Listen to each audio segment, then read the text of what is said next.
Subscribe कीजिए हमारे channel को और बेल आइकन को दबाइए हमारी लेटेस्ट वीडियो सबसे पहले देखने के लिए। उत्तराखंड प्रदेश के यशस्वी मुख्यमंत्री आदरणीय पुष्कर सिंह धामी जी को बुलाने से पहले दो शब्द कहना चाहता हूं।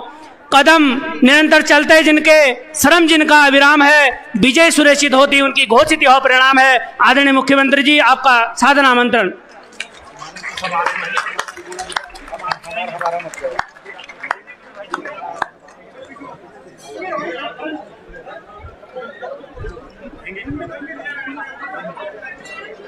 मेरे साथ सब लोग जरा नारा लगाएंगे, भारत माता की, भारत माता की। चितय गोलू देवता, कैराड़ गोलू देवता, नंदा देवी, जागेश्वर धाम, अष्ट भैरव और नौ दुर्गा की भूमि को मेरा प्रणाम। जन आशीर्वाद रैली निश्चित रूप से ये एक हम सब लोगों ने तय किया है कि आप सबके बीच में आकर, चूंकि जितना जैसा आदरणीय अजय भट्ट जी ने कहा, मदन कौशिक जी ने कहा कि भारतीय जनता पार्टी और मोदी जी ने 2014 के बाद जब से सरकार में आए हैं तब से जितने काम किए हैं, अगर हम उसकी तुलना करेंगे तो भूतो न भविष्यति। मेरे से पत्रकार मित्र पूछते हैं कि आप क्या लेकर जाएंगे जनता के बीच में, आपका क्या प्लान है, तो मैं उनसे कहता हूं कि एक तरफ पूरे देश की आज़ादी के बाद आज़ाद भारत के अंदर जितनी सरकारें रही हैं उन सरकारों का काम, और एक तरफ मोदी जी के 7 वर्ष का काम। ये 7 वर्ष का काम कई गुना भारी पड़ने वाला है। देश की आज़ादी के 70 साल से ज़्यादा बीत जाने के बाद भी देखिए, देश के अंदर लगातार 65 से लेकर 60 सालों तक, 55 से लगभग 60 सालों तक देश के अंदर एक पार्टी का शासन रहा है, और एक पार्टी में भी एक परिवार का शासन रहा है, और देश के अंदर लगातार समझौतों पर समझौते किए गए हैं। लगातार देश के अंदर तुष्टीकरण किया गया है, देश के साथ समझौते किए गए, अपने निजी हितों के लिए, पार्टी हितों के लिए, अपने निजी लाभ के लिए लगातार देश पर समझौते थोपे गए हैं।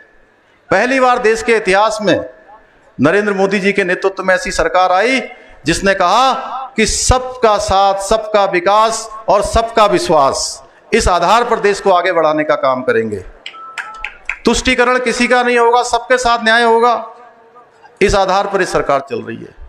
आज हम उज्ज्वला गैस की बात करते हैं, आज हम स्वच्छ भारत अभियान की बात करें, या हमारी बहनों के लिए उज्ज्वला गैस की बात करें, तमाम ऐसी योजनाएं, चाहे अटल आयुष्मान भारत योजना की बात करें, या गरीब कल्याण अन्न योजना के तहत देश के अंदर 80 करोड़ लोगों को पूरे कोरोना काल में लगातार जिस प्रकार से आज अन्न की सप्लाई करने का काम नरेंद्र मोदी की सरकार में हो रहा है, भूतो न भविष्यति।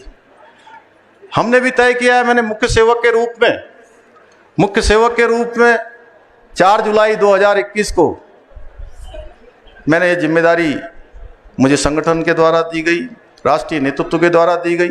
मैं सबसे पहले तो आप सबके समक्ष, चूंकि मैं भी आपके ही बगल के जनपद में पैदा हुआ, पिथौरागढ़ में पैदा हुआ, मैं देश के यशस्वी प्रधानमंत्री जी को मैं धन्यवाद देना चाहता हूं, देश के गृह मंत्री जी को, हमारे राष्ट्रीय अध्यक्ष जी को, हमारे राष्ट्रीय नेतृत्व का धन्यवाद करना चाहता हूं कि आप सबके बीच में से एक सामान्य परिवार में पैदा हुए एक ऐसे नौजवान को, एक सैनिक के बेटे को उन्होंने मुख्य सेवक की भूमिका में लाकर दे दिया, आप सबके बीच में सेवा करने का अवसर प्रदान किया। मैं भली भांति जानता हूं कि उत्तराखंड के लोग, उत्तराखंड की समस्याएं किस प्रकार की हैं। मैंने पूरे उत्तराखंड का भ्रमण किया हुआ है, मैं जगह जगह गया हूँ, चाहे वो हमारा कुमाऊं मंडल का क्षेत्र हो, चाहे हमारे गढ़वाल मंडल का क्षेत्र हो, चाहे वो मैदान का क्षेत्र हो, हरिद्वार हो, उधम सिंह नगर हो, देहरादून हो, हर जगह मेरा जाना रहा है।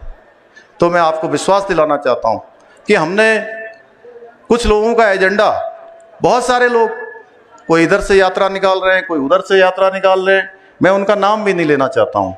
आप जानते होंगे 2017 से पहले जो सरकार थी, उस सरकार में कितनी घोषणाएं हुई, कितनी घोषणाओं पर घोषणा। अगर मैं बोलने और गिनाने लगूं तो कई घंटे लग जाएंगे उनकी घोषणाओं के नाम लेने में, लेकिन धरातल पर एक भी घोषणा नहीं आई।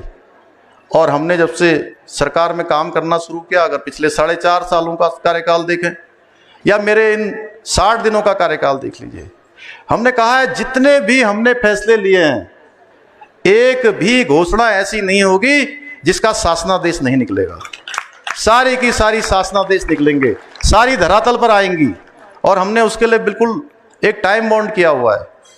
सरकार में आते ही मैंने कहा कि हमारी जनता, हमारे जनता के लोग, जनप्रतिनिधि, आम जनता के लोग, सामान्य जनता के लोग, उनको किसी परेशानी का सामना न करना पड़े, इसलिए हमने एक फार्मूला निकाला है कि हम सरकार में एक नई कार्य पद्धति शुरू करेंगे।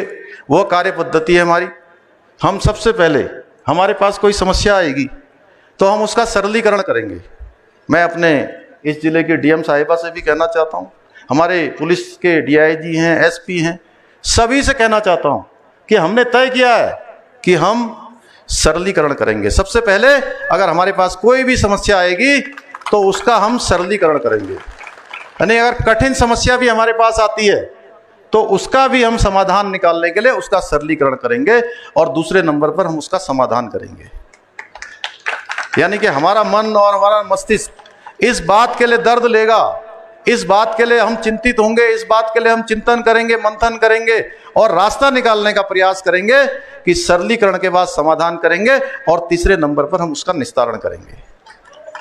यानी कि जो भी समस्या हमारे पास आए उस समस्या को भली भांति सुनना है, अगर संभव कार्य है तो उसका समाधान निकालना है और समाधान निकालकर उसका निस्तारण करना है। यानी कि उस फाइल को बंद कर देना है। उस फाइल को बंद ऐसे नहीं करना है कि पता चला कि कोई समस्या आई और समस्या को जो है हमने कहा कि ये तो हो ही नहीं सकता, ये काम तो असंभव है, इस प्रकार की बात नहीं। अगर कठिन काम भी आता है तो हम उसका रास्ता निकालेंगे, उसका समाधान करेंगे और उसके बाद उस फाइल को निस्तारित कर देंगे। नो पेंडेंसी, सरकार में हमने कहा है कि नो पेंडेंसी होगी, किसी प्रकार की पेंडेंसी नहीं होगी। कुछ लोग, मैंने कहा कि केवल चुनाव के लिए बात करते हैं। अब मैं जब से आप सबके आशीर्वाद से, भगवान की कृपा से मुझे ये काम करने का सौभाग्य प्राप्त हुआ, तो हमेशा मेरे पत्रकार बंधु मुझसे पूछते हैं कि आपका चुनाव का एजेंडा क्या है। मैं कहता हूं भाई, जब चुनाव आएगा तो चुनाव का एजेंडा लागू होगा।